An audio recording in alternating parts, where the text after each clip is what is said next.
Et la halachot, chazak ou baruch rabotai, besorot tovot, chodesh tov ou mevorach. On est le premier aujourd'hui dans le mois de Tammuz. On rentre dans les derniers 90 jours de l'année.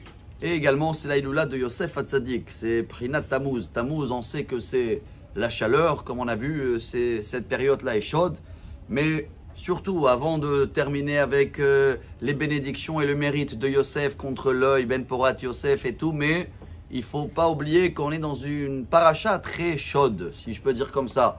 Korach, disait le Rav Steinman, Zecher Tzadik Livracha, qu'il faut éviter cette semaine-là. Je ne sais pas comment le dire, même des compliments il faut éviter. Alors je plaisante, parce que des fois, ça peut tellement, il y a une influence de Korach, que dans le monde entier, où on va parler d'Israël, vous allez trouver toujours dans la semaine de la paracha des événements qui collent. Exemple, la terre elle s'est ouverte cette semaine, oui. La Mishnah Maxime des Pères, vous savez qu'est-ce qu'elle raconte? Kol machloket shel Shem Shamaim sofa litkayem. Quand il y a un combat au nom de Dieu, dans la halacha, dans la Torah, ça tient la route. Quel est l'exemple? Hillel ve Shammai. Hillel contre Shammai.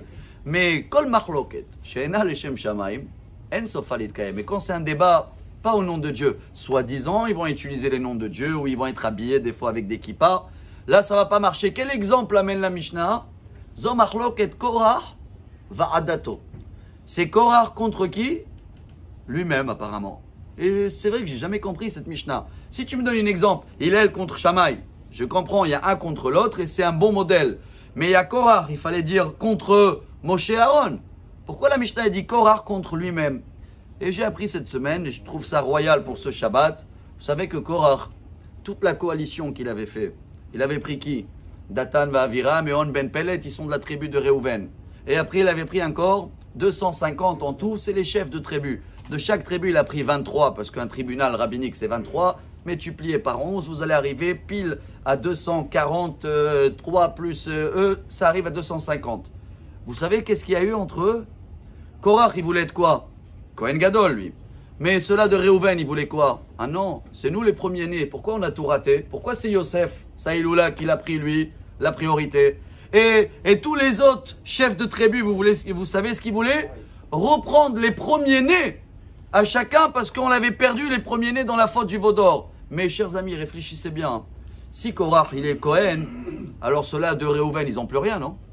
Et si tous les chefs de tribu, ils arrivent à redonner le statut à les premiers-nés, alors ni Korach, il ne reste rien, et ni On Ben Pelet et Datan Va'aviram.